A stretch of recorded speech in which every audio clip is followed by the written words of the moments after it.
Mumbai police के प्रतिष्ठित CID विभाग में एक केस आया जिसने सभी की रूह कंपा दी।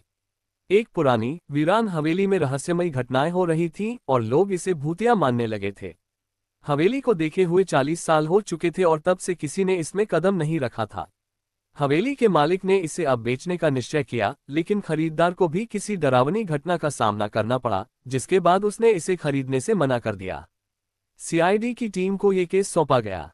टीम में एसीपी प्रद्युम्न, दया, अभिजीत और बाकी सदस्य थे। केस की गंभीरता को देखते हुए टीम ने तुरंत हवेली के मालिक से संपर्क किया और मामले की पूरी जानकारी ली।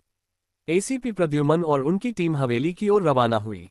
हवेली एक सुनसान इलाके में थी, जो घने पेड़ों और उबड़-खाबड़ रास्तों के बीच स्थित थी। हवेली तक पहुंचते ही एक अजीब सी सर्द हवा ने सबके रोंगटे खड़े कर दिए। हवेली के दरवाजे पर बड़ी बड़ी जंजीरें लटकी हुई थीं, जिन्हें खोलते ही एक अजीब सी बदबू आई। अंदर दाखिल होते ही टीम ने देखा कि हवेली में चारों ओर धूल जमी हुई थी।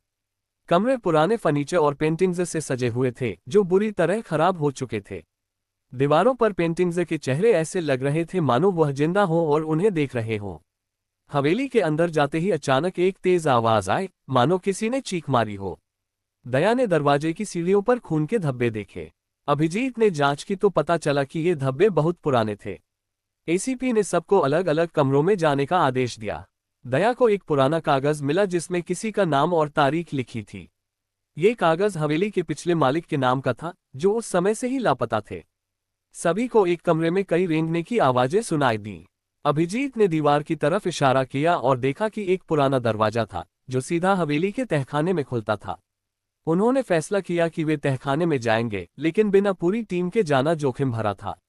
अगले दिन पूरी टीम दोबारा हवेली में गई और तहखाने का दरवाजा खोला। तहखाने में दाखिल होते ही वहां गहरी अंधेरी सुरंग दिखी। सुरंग में आगे बढ़ते हुए टीम ने एक छोटी सी चौकी देखी, जिस पर जलती हुई मोमबत्ती रखी थी। ये देखकर सभी हैरान रह गए कि इतने सालों बाद भी वहां कोई मोमबत्ती जल रही थी। एसीपी ने तहकीकात की और पाया कि कोई इस जगह पर आते जाते रहता है। तहखाने के एक कोने में एक बंद तिजोरी थी। दया ने अपने बल से उसे खोलने का प्रयास किया और जैसे ही तिजोरी खुली, एक तेज धमाका हुआ। तिजोरी में रखा कागज का टुकड़ा फट गया, लेकिन उसमें लिखे कुछ शब्द साफ पढ़े जा सकते थे, मृत्यु की सजा और सुरक्षा। सीआईडी ने तहखाने से कुछ पुराने दस्तावेजों को उठाया और उन्हें पढ़ने पर पता चला कि हवेली के पिछले मालिक का नाम रघुराज सिंह था। उन्होंने हवेली में कई गुप्त व्यापार किए थे, जिनमें से कुछ अवैध थे। लेकिन सबसे बड़ी चौंकाने वाली बात यह थी कि हवेली में कालू नाम का एक आदमी था, जो रघुराज सिंह का विश्वासपात्र था। तहकीकात में पता चला कि रघुराज सिंह के कई दुश्मन थे। किसी ने हवेली पर हमला किया और रघुराज सिंह तथा उनके परिवार के सभी सदस्यों को मार डाला। कालू ने रघुराज के परिवार की रक्षा करने की कोशिश की, लेकिन वह भी तहखाने में फंस गया। उसके बाद से इस हवेली में कोई नहीं आया। जांच के दौरान सीआईडी टीम को हवेली के बगीचे में एक ताज़ा शव मिला। शव किसी अज्ञात व्यक्ति का था और उसके गले पर काले निशान थे। एसीपी ने सोचा कि ये निशान उस आदमी के संघर्ष को दर्शाते हैं। टीम ने वहां से नमूने एकत्र किए और उन्हें फोरेंसिक जांच के लिए भेज दिया। फोरेंसिक रिपोर्ट में पाया गया कि शव पर लगे निशान असल में रस्सी के हैं और उस व्यक्ति की हत्या केवल कुछ दिनों पहले हुई थी। अब यह साफ हो गया कि हवेली में कोई न कोई आकर किसी रहस्यमयी कारण से लोगों की जान ले रहा है। सीआईडी टीम ने तहखाने के चारों ओर और भी गहराई से छानबीन की और उन्हें एक कोने में कुछ अजीबोगरीब संकेत मिले। ये संकेत किसी तंत्र मंत्र से जुड़े थे। एसीपी ने इस तथ्य का विश्लेषण किया और यह निष्कर्ष निकाला कि हो सकता है कि हवेली में तांत्रिक क्रियाएं की जाती रही हो। शायद तंत्र मंत्र के जरिए हवेली के निवासियों को नियंत्रित करने का प्रयास किया गया हो। इसके बाद सीआईडी को हवेली में एक बुजुर्ग आदमी मिला, जो उन्हें देखकर डर गया। पूछताछ में उसने बताया कि वह कालू का बेटा है और उसे अपने पिता की मौत का बदला लेना था।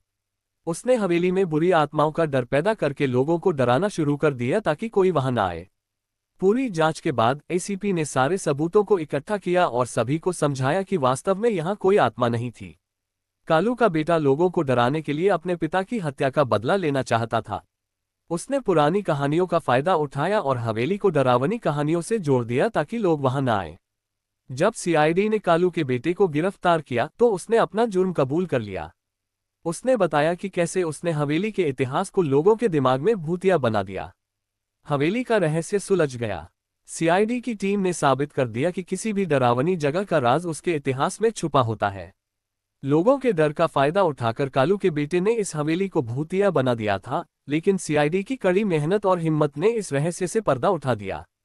एसीपी प्रद्युमन ने सबको बधाई दी और कहा, यह भी एक केस था, पर यह हमें यह भी सिखाता है कि इंसान का डर ही उसका सबसे बड़ा दुश्मन है। जब तक हम अपने डर पर काबू नहीं पाते तब तक हम किसी भी चुनौती का सामना नहीं कर सकते।